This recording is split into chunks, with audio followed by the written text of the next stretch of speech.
My name is Gabi Berkers, and I'm from the Netherlands. And I set out to create a story for my younger self, a story that the younger self would have loved. As a child, I really gravitated towards stories that were about adventure. Most of the times, they had characters with a male protagonist, boys. And they went on these amazing adventures, and they really went through a lot of hardships, like physical pain. They had to endure a lot of stuff. I loved it. I really felt with them, and they turned out to be my role models. This was especially the case for a story from the Netherlands by a Dutch writer and illustrator, Tonke Dracht. Her story is about a boy who needs to deliver a letter to a king, but he doesn't want to do that. It really stuck with me because he was so brave, and as a child, I thought, this is so much more interesting than all the stories about girls and how they fall in love with boys and do makeup and get their periods. It wasn't really interesting to me. And most of all, it's a story that takes place in the Middle Ages. I love history. I love putting myself in it. I love putting myself in it through stories, but also through costumes, events, and even music. I want to see what kind of knowledge I can apply in the stories that I want to tell, and what we can learn from the past. What stories are not done being told? And like me, what kind of characters can I create that struggle with the time that they live in? This is especially the case with feminism. For me, feminism means equality between men and women. And it's an important topic, and it's still very current today. These kind of role models that I talked about before are really important when it comes down to feminism and equality. What kind of stories can I tell where we can learn from different traits, from both men and women? And more importantly, isn't it also important to show a strong male character or a male character that can act as a role model in feminism? I wanted to explore this perspective in the story that I made, called Ode to Orléans. It's a graphic novel that is basically historical fiction and set in medieval France during the 100-Year War with England. This is Ode, and as we all know, being a teenager has never been easy. Add to that, growing up in medieval times during a war, growing up without any parents, and you're raised by a village full of only women. But you really want to fight. Instead, they tell you that you're a sheep herder. Oh, then you watch your village burn, and also all the women in the village are being captured. Not easy times. Oh, and don't forget, your best friend, named Janis, is a giant cat.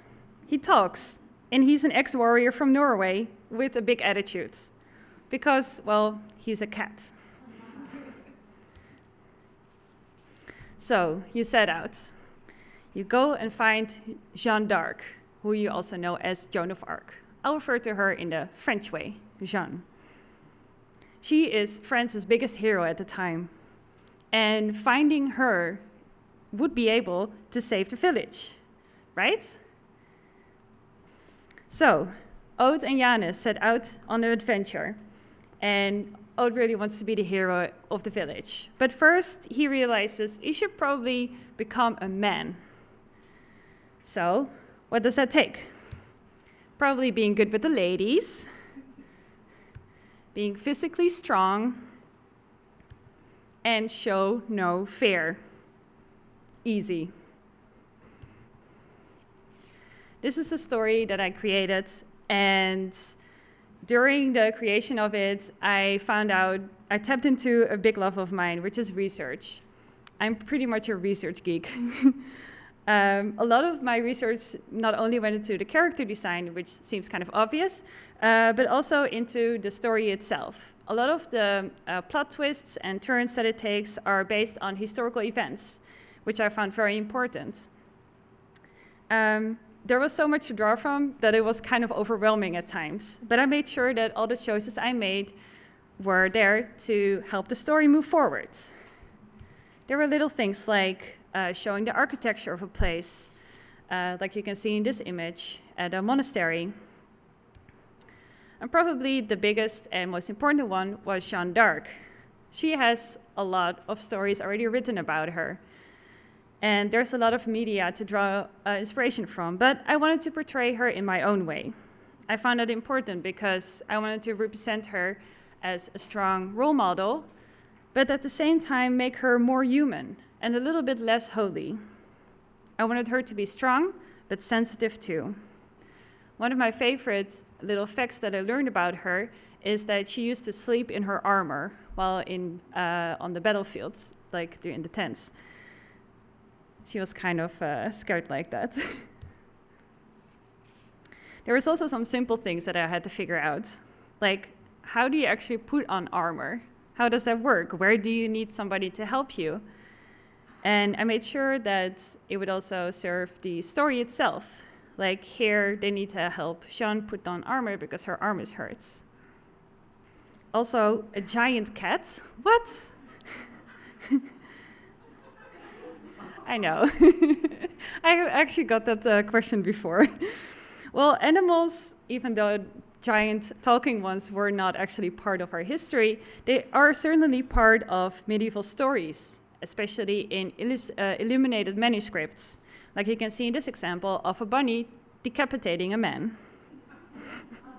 There's a lot of violence in medieval times, and I wanted to make sure to make it part of it. And Janis, this big warrior cat, is certainly an embodiment of it. I inspired, you're probably wondering why I have a stuffed animal here. He's inspired by my stuffed animal, who is also a representation of kind of holding me back, just like happens in the story. And I wanted to make sure that he was part of the story as well. And as I hoped and I dreamed of, I put myself in the Middle Ages too.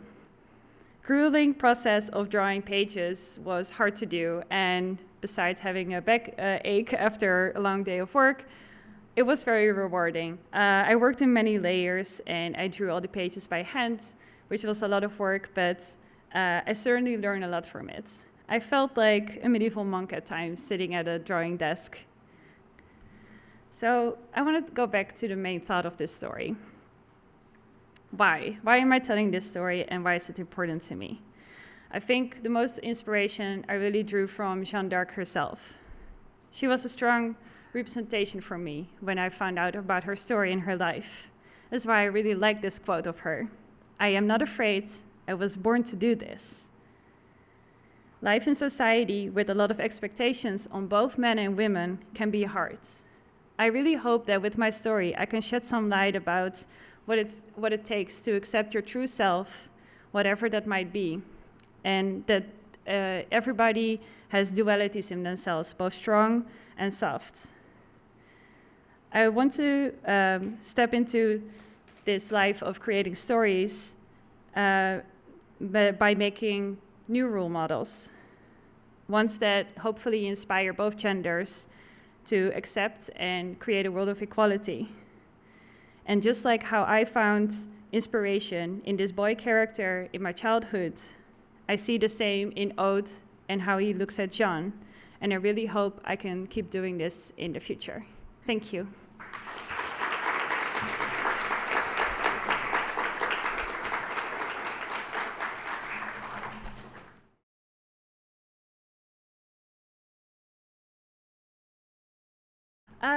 So the research part of it was very extensive because it was a part that I really loved to do. I kind of got lost in it sometimes, so sometimes I really had to call myself back. A lot of it went into reading about medieval times. Certainly there are just some things that are harder to find, like certain clothing styles and like how people actually lived, and like what does a medieval bucket look like? I just had to draw one and figure it out myself. But it was certainly good to try and find different sources and not only reading, because there's only so much to the imagination where you can draw from there. But definitely a lot of medieval illustrations were very helpful, especially when it came down to like what kind of hats wear people. So it's kind of funny to see like what you can draw from in all these different places. Another question? Yes. I know that you talked before about how you're working with your mentor. You essentially changed your process, at least for this project. Do you intend to continue to work this way, or do you think that you will find some kind of happy medium? Yeah, so normally I wasn't working in so many layers in my drawings, and my mentor advised me to do so to really focus and learn how to change your compositions and what works best. So it was a very thoughtful process, if anything, and I learned a lot from it. It's very time consuming, so if there's going to be a next project where I have less time to work per page, I will definitely resort to more modern techniques, probably like drawing on an iPad. So I'll see what the future brings, but I think I created such a workflow that I really like that I'll probably stick to it as much as I can and really hone it down. Yes. Do you think that you're going to do another, you're very into historical fiction, do you think your next project is going to be in a different era with different characters with sort of the same themes? Like, what's next? Good question. I think that I'll probably want to stick into medieval times a little bit longer just because of how long that period is. I think that I want to try and focus on a story next that actually takes place in the Netherlands, because I haven't seen a lot of stories that are really based there and talk about the histories there and the changing landscape there. And there's definitely a lot that they're still left like untold. So definitely want to focus on that. Any other questions? Yes.